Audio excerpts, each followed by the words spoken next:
दिव्य भव्य और नव्य महाकुंभ 2025 में न केवल देश में सनातन का डंका बजाया बल्कि अपनी अलौकिकता और भव्यता का ऐसा परिचय दिया कि पूरा विश्व सनातन को प्रणाम कर रहा था।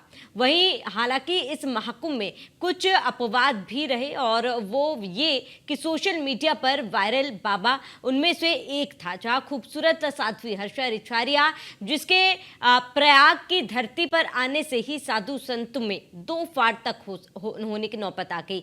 बकायदा शंकराचार्य स्वामी अविमुक्तेश्वरानंद ने हर्षा रिछारिया की तुलना दाऊद से कर दी।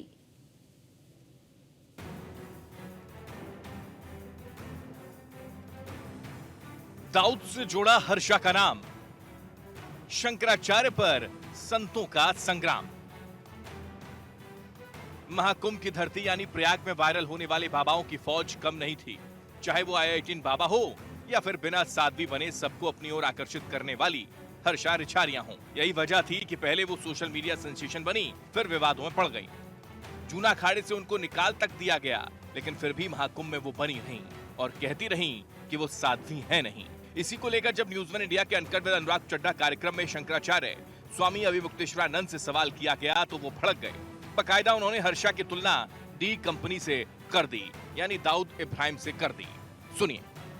अच्छा महाराज, जैसे एक फर्जी साध्वी वाली बात आई तो उसको अपने आश्रम में जगह देने में तो गलत है। जब किसी को पता है, मान लीजिए आपके पास कोई आता है, आपको मेरा प्रोफाइल पता है कि मैं इन्फ्लुएंसर हूँ या कोई एक्टर हूँ और मैं फर्जी अपने बाल लगवाता हूँ कि मैं साध्वी हूँ या साधु हूँ, तो क्या आप मुझे जगह देंगे अपने यहाँ पर साध्वी के रूप में या साधु के रूप में? ये तो जिसने जगह दिया उसी से पूछा जाए कि वो किस हो सकता है कि उनको पता ही ना हो। ये भी तो हो सकता है कि उनको जानकारी ना हो, अचानक आकर के कोई, बहुत से लोग यहाँ प्रवेश कर रहे हैं, हम लोग सबको थोड़े जानते हैं। तो इसलिए जानबूझ करके और फिर जानबूझकर किस उद्देश्य से अगर किया भी गया तो किया, वो सब निरूपण करके ही अपने अभी एक अखाड़ा से निकले दूसरे अखाड़े में उसको अपने जगह दे दी। अभी वो एक अखाड़ा से निकले अब दूसरे अखाड़े में जगह दे दी। अच्छा हाँ, तो अभी हमको कोई गुरुजी महाराज हैं, अभी फोटो आया मेरे पास, तो वो उनके अखाड़े में अब तो अजब गजब कुंभ चल रहा है। दाऊद इब्राहिम यहाँ से भागा तो बगल वाले ने कहा हमारे यहाँ दामाद बन के रहिए।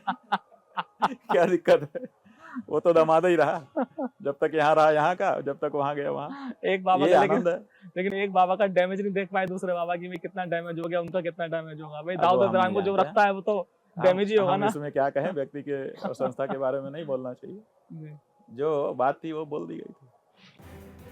हालांकि दाऊद कनेक्शन पर शंकराचार्य जी की जो राय है उससे इत्तेफाक अखाड़ों के साधु संत नहीं रखते हैं। देखिए, ये अच्छी बात नहीं है। मैं ये कहना चाहता हूँ कि आप अपने आप को शंकराचार्य कह रहे हैं और आप लड़कियों का उपहास कर रहे हैं। उसने आपका क्या बिगाड़ा, क्या आपका किया उसने? अरे वो आई, मेले में स्नान किया, ठीक है, हमारे साथ रथ पे बैठी चली गई, आप उसके पीछे क्यों लग गए?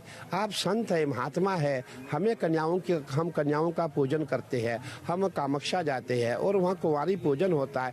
आप ऐसी भाषा क्यों बोल रहे हैं? मैं समझता हूँ आपको शंकराचार्य नहीं, आपको कोई पार्टी का नेता होना चाहिए। कहीं भी कोई बात है, कहीं वो कोई ट्वीट आप तुरंत लग जाते हैं। आपको अपनी जो तपस्या उसमें आप लगे, अच्छी बातें आप करें, अच्छा लगेगा। आप राजनीति क्यों करते हैं?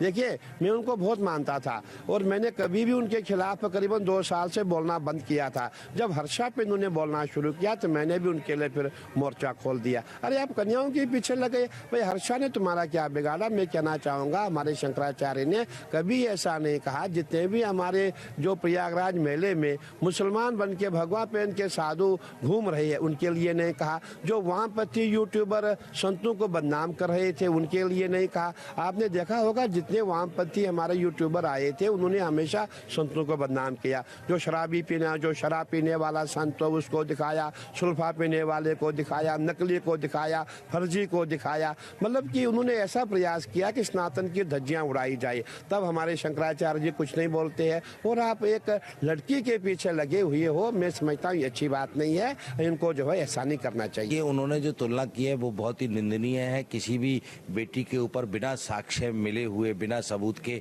और किसी ऐसे व्यक्ति से तुलना कर दी जाए, ये इतनी बड़ी निंदा की बात है कि इसको बड़ी शर्म के साथ साधु समाज देखता है। मुझे नहीं लगता एक गरिमामयी जो अब वो बोलते हैं कि मैं पद पे विराजमान हूँ, हैं या नहीं है, ये तो वो खुद ही जानते हैं। बट मुझे नहीं लगता कि उनको ये बात कहना उचित है। और एक जो बेटी यहाँ पर गंगा स्नान करने आई, जिसके मन में आध्यात्मिकता संतों को देख करके उत्पन्न हुई, जिसके मन में सनातन धर्म के संस्कार उत्पन्न हुए, जिसने अपने अंतःकरण में अपने आचरण को और अपनी सनातन धर्म की मर्यादाओं का पालन करते हुए और अनुसरण किया गंगा में स्नान करने का, और अपनी गुरु आज्ञा मान करके उनके साथ में स्नान किया, और उसके अंतःकरण में ये भाव जो आया, ये दर्शाता है कि आज की युवा पीढ़ी सन्यासियों से प्रभावित होकर के सनातन धर्म से जुड़ना चाहती है और सनातन धर्म के आचरणों को सीखना चाहती है। उस ऐसी युवा बेटी पर यदि कोई व्यक्ति इस तरीके का आरोप लगाता है तो मुझे लगता है कि ये बहुत ही निंदा का विषय है। उनको उस तरीके की बात नहीं करनी चाहिए। वो एक गरिमामयी उनकी उपस्थिति है, और वो उस उपस्थिति में अगर वो ऐसा किसी पर आरोप लगाते हैं तो उनके पास क्या साक्ष्य है कि वो इस तरीके की बात कह रहे हैं। तो मुझे लगता है कि ये साधु समाज को अस्वीकार्य है, उनको इस तरीके की बात नहीं करनी चाहिए। यदि वो इस तरीके की बात करते तो मैं उसकी घोर निंदा करता हूँ। फिलहाल हर्षा रिछारिया जितनी वायरल हुई हैं, उससे कहीं ज्यादा उनके सच को जानने की इच्छा हर किसी की है। क्या ये माना जाए कि चंद बाबा महाकुंभ की धरती पर अमृत स्नान नहीं बल्कि फर्जी बाबा बनकर सर्टिफाइड बाबा या साध्वी बनने की कोशिश कर रहे हैं? Report news one India.